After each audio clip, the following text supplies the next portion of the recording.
Hello, everybody, and welcome again to Angelica's Journal. Today we are going to be learning about psoriasis. This is what I have, and my wrist right now has that scaly spot, and that's what psoriasis is. And I've done a bunch of research, and I've got about 10 pages here of information I found out online, most of which I already know. So let's get on with it so that we don't take too long. I am only going to be talking about the one I have, which is plaque psoriasis. I'm not going to give you any stats. I'm not going to explain any of the specific parts of it either. Just plain old basic, simple. So what is it? It is a chronic lifelong autoimmune disease. It is not contagious to the average person without psoriasis, but two people with psoriasis can be contagious to each other in the severity of the psoriasis, and they need to work together to try and get rid of it. A man I used to work with in my 20s had also plaque psoriasis, and during the 3 years we worked together, mine didn't get any worse, but he had trouble controlling his, which he never had that problem before. So I do believe that two people with psoriasis are contagious to each other. They have to work on getting rid of it together. But for the average person, no, you cannot catch it. There are 5 types. There's a plaque psoriasis, there's guttate, inverse, pustular, and erythrodermic. Good luck with that word. So plaque psoriasis is the most popular. It was once thought that psoriasis was hereditary and can jump a generation or more. In most cases, it is hereditary, but experts now believe that you can develop it without any family history and that some traumatic event can activate it. Psoriasis is dry, scaly, patchy skin that can be pink or red and gets very itchy. If it gets a thick buildup, it can crack and bleed. The patches can be small or large, usually appears on the knees, elbows, and scalp. It can also appear in fingernails, toenails, causing the nails to thicken or crumble and fall off. It can show anywhere on the body, including on the palms of your hand and the bottom of your feet. There was a couple of summers that my hands would start peeling just like I got a suntan. So I wonder if that was psoriasis. Psoriasis can be mild or severe, and it can be painful. It can get worse with the onset of psoriatic arthritis, which can move and can come and go, and it can interfere with your sleep. Now, I remember in my 20s, this index finger used to be like really painful when I bent it. Not so much so that I couldn't use it, but it kept reminding me of the pain. After a few years, it just went away. I didn't even realize it was gone. And so it can come and go. It can affect any part of daily life depending on the severity of the symptoms. It can flare up and then calm down over a few hours to months, depending on what is causing it to flare up and how severe its effects. Psoriasis is the overactive immune system causing inflammation, then attacks your skin thinking it is a foreign object or a germ, which causes the skin to renew itself too quickly and thus build up layers of skin. The normal skin renews itself every 28 to 30 days. Skin with psoriasis renews itself every 3 to 4 days. And since the skin doesn't have time to mature and drop off, it builds up multiple layers. The pink color is the inflammation causing your skin to be itchy, and so you want to scratch. Try not to. Not only are you irritating the skin and possibly making your plaques worse, you could cause it to spread to your nails. And that's what I think happened to me because I had it on my knees and elbows. I would scratch, and then all of a sudden, after I got it, my nails all of a sudden had it too. People who are predisposed to psoriasis can get it any time during their lives. It could go away for a while and then come back. So there is no black and white rule with it. It just does what it does. Psoriasis can also cause. Research has discovered people with psoriasis are predisposed to other ailments through the immune system. Psoriatic arthritis pain is caused by inflammation of the joints and the connective tissues, which also causes swelling. These pains can affect fingers, toes, lower back, wrists, knees, and or ankles, along with other inflammation pains. I found eye condition. I don't know what that is. I've never heard of it. They don't explain it anywhere. They just say eye condition. Obesity, type 2 diabetes, kidney disease, high blood pressure, hypertension, lymphomas, cardiovascular disease, like all of these, and I'll let you read the rest of it. They're all from your immune system. So whatever your immune system is supposed to take care of, and because it's not working properly, it can cause all of these things like autoimmune diseases, celiac, sclerosis, colitis, Crohn's, cancers, skin, lung, liver, pancreas, GI, like depression, anxiety. Like it can cause so many things. I'm going to skip this part because that's my story. There are so many things that it can cause because psoriasis is connected to your immune system, and your immune system takes care of the whole body.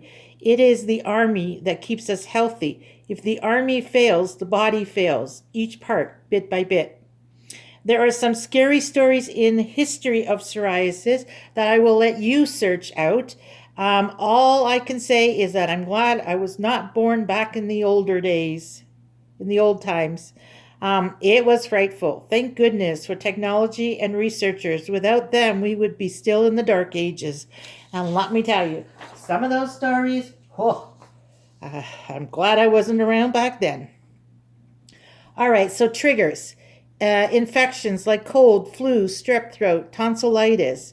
Environmental factors. If the weather is too cold, it's harsh on your skin.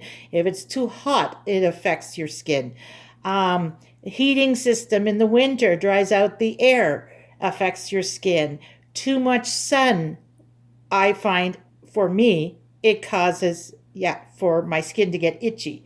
So environmental factors are a big thing. Smoking, breathing in secondhand smoke, respiratory ailments, excessive alcohol consumption, being overweight. I don't know that I'll let you read that part. I've always been overweight. I've never been my optimum. But that's another story. I've been active, never got below 162, graduated high school 184. I had my kids when I got pregnant.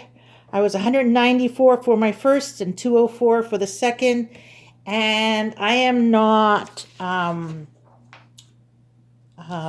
like a lazy person. I don't sit at home all the time doing nothing. Back in those days, you have kids, you got to run around, and during the dating years, the 10 years my ex-husband and I were dating, we were always active. We always did things. So, I don't know. Sometimes I wonder, but I'll just leave it at that. Back to triggers. There are certain medications, including blood pressure, anti-malaria medication, mood stabilizers, antibiotics, NSAIDs, and beta blockers. NSAIDs are, and I think I talk about it later on, they're the ones like Aleve and Advil and Motrin. Granted, those are brand names, but just so you get an idea of what NSAIDs are, they're painkillers, basically, naproxen, and they can make your psoriasis worse. So if you don't need to take them, don't. Unless, of course, any medication, if it's life-threatening, rather take it than not, right? Because psoriasis is not life-threatening.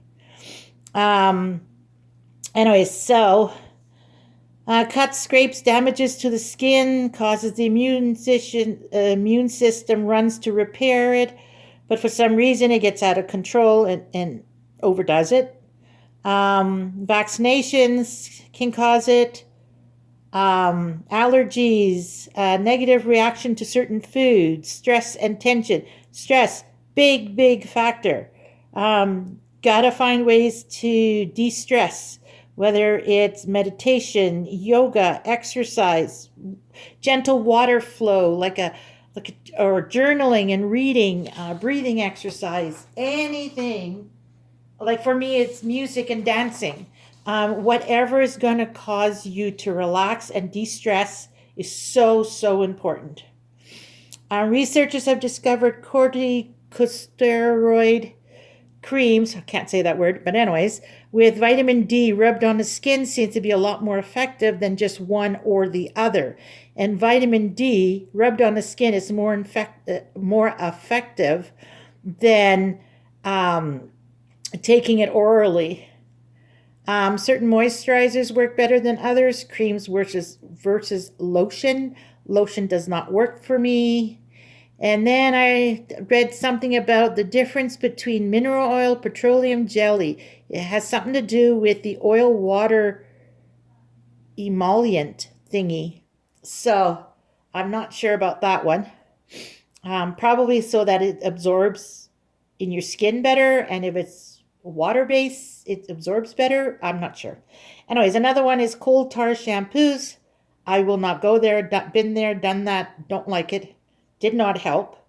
Salicylic acid, same thing. But remember, for me, doesn't mean it doesn't work for you, so give it a try.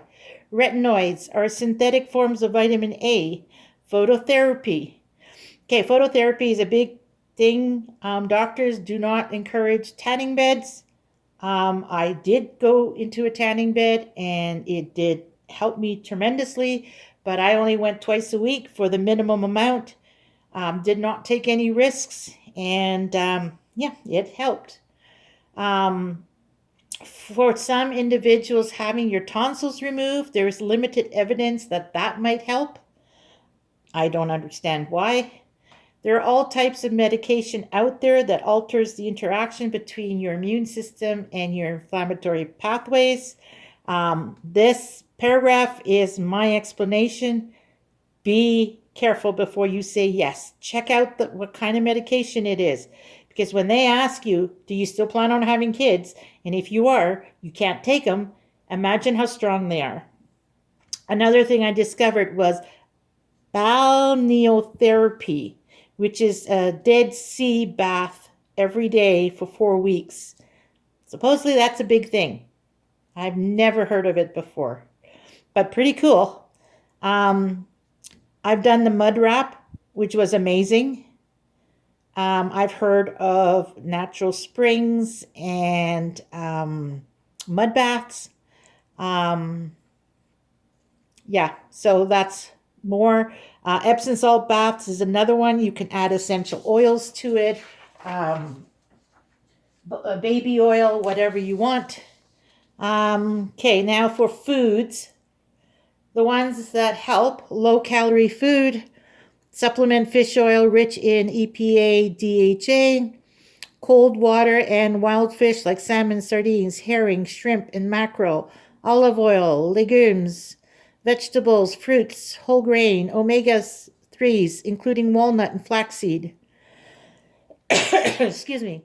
Treating high cholesterol with statins has been associated with decreased severity of psoriasis and can improve your cardiovascular disease risks, such as markers of inflammation.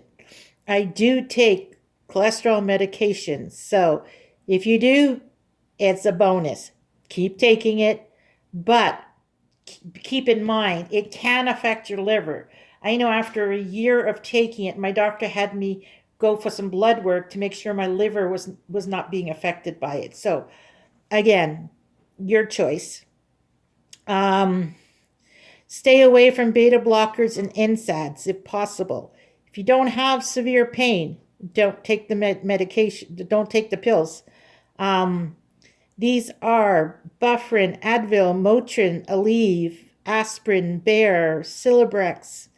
They're all some form of beta blockers or NSAIDs, and they actually will cause inflammation. And but again, if if you need to take it, then still take it. Just be aware that you could get a flare up. It's more important to be healthy and take care of yourself than psoriasis. Psoriasis won't kill you, right? So, but they could make your symptoms worse. Only take them if you absolutely need to. Some ailments are more dangerous than psoriasis, so keep that in mind. I use Tylenol for everything, and I have not had any flare-ups. Tylenol is not an NSAID, so you should not have any flare-ups with Tylenol. Mind you, Tylenol won't take care of all pains. You can try natural remedies that may help and not flare up your psoriasis.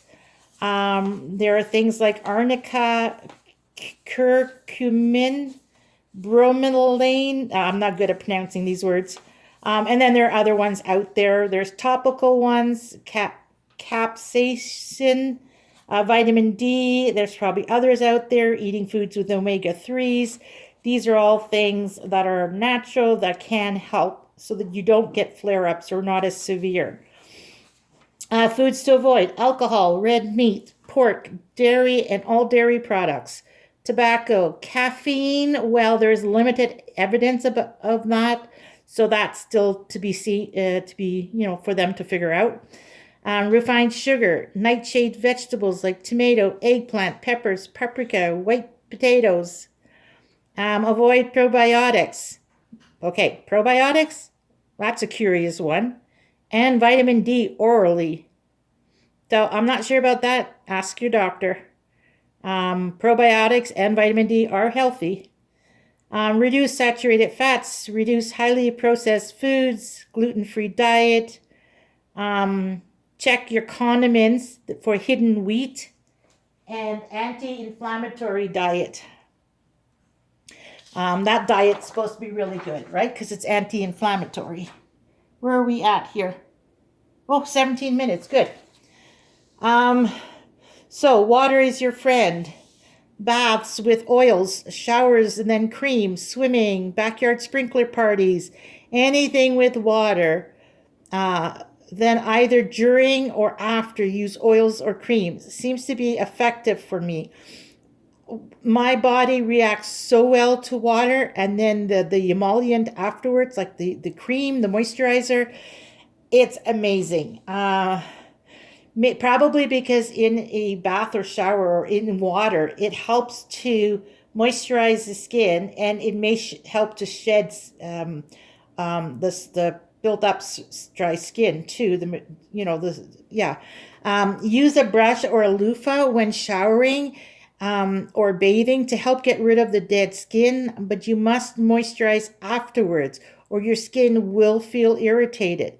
A facial scrub can be effective also, but remember, when you do the facial scrub or the loofah, don't do it every day because you don't want to irritate the skin. Every 3rd to 4th day is enough. Remember, psoriasis renews itself every 3 to 4 days. So you don't want to do it more often than maybe 3 days. Or you can irritate the skin and make it worse. Use sunscreen to protect your skin from the sun if you are exposed for long periods of time. Keep a hat and sunscreen handy for when you are in the sun for long periods. Keep enough or get enough sleep, and good sleep will help your body to heal and, to work proper. In the wintertime, when heating systems are on and the air is drier, use a humidifier. Keep moisturizers handy for when your skin is dry. Reduce stress and learn to manage it. Maintain a healthy weight. Minimal alcohol. Keep trying to quit smoking. Don't give up. If you don't smoke, yay, good for you. That is amazing. There is nothing we can do other than eat healthy, be active, remove stresses, whenever we can and document what triggers it and what helps it. If I see something is causing it to flare up, I try to eliminate that what triggers it, I guess. If something is making it better, keep doing it. Yes, I get pain sometimes. I take a painkiller if it is unbearable. But, oh no, okay, if it's bearable, I don't take anything for it. I try different things and hope for the best. All right, insights. I got 2 more pages and then we're done. Insights. Psoriasis is not completely understood. There still is a lot to learn. The immune system is supposed to attack infections and diseases. Then why is it attacking your skin and then going overboard? It is definitely something to do with your immune system. Researchers believe that both genetics and environmental factors play a role in the development and severity of psoriasis. It has to do with genes and proteins and a bunch of scientific stuff. In simple terms, your immune system is not working properly and is causing havoc. Now, I don't understand much about this, but I will mention it. Stress has to do with something called the hypothalamic pituitary adrenal axis, HPA axis. And something to do with low levels of cortisol, which I believe is a hormone. I'm not sure. Check with your doctor about this one, but I did read that on one of the websites. So, and it was a reputable one. So that's something to look into. For women, low levels of estrogen can trigger the psoriasis. Women can see it worsen during puberty and menopause, and it can get better during pregnancy. Psoriatic lesions have higher levels of amino acid taurine and the nutrient choline, which the body makes both of these. Taurine is found in meat, fish, and energy drinks. Choline is found in soybeans, wheat germ, and potatoes. And don't forget, fish also contains omega-3s, which is a good thing. All right, and then in conclusion, there are many treatments available. You should definitely talk to your doctor before making a decision that is right for you. My issue is no one treatment is going to work for everyone, which means which one is going to work for you or me. I'm 60, and I first got it when I was 10 years old. Yes, puberty. Which means for 50 years I've been living with it. During pregnancy, it did not get any worse, but I do not remember getting any better. I have gone through menopause, and there has been no change. I have adapted to living with it, but if they came up with a cure, I probably would be the first one in line for it. I found out, so this I wrote because, yes, I keep an eye out for triggers in that, but really there is no one rule for any one person. And remember, psoriasis has its own mind. It can just change its pattern within you too. It is very unpredictable. And so for this reason, I'm not letting it affect my daily life. I got married, had kids grew up, left home, now I got grandkids, and my psoriasis have been there, and it's like, yeah, whatever. I just keep going.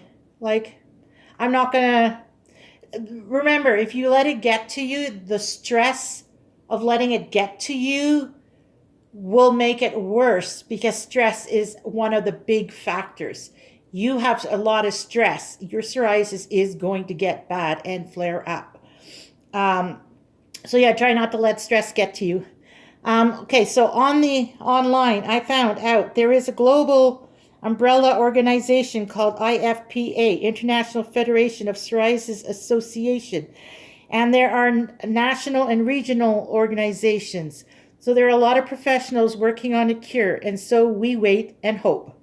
Until there is a cure, we can only do our best. Don't stress over it. Just do what you can. And I'd like to leave you with 2 sayings.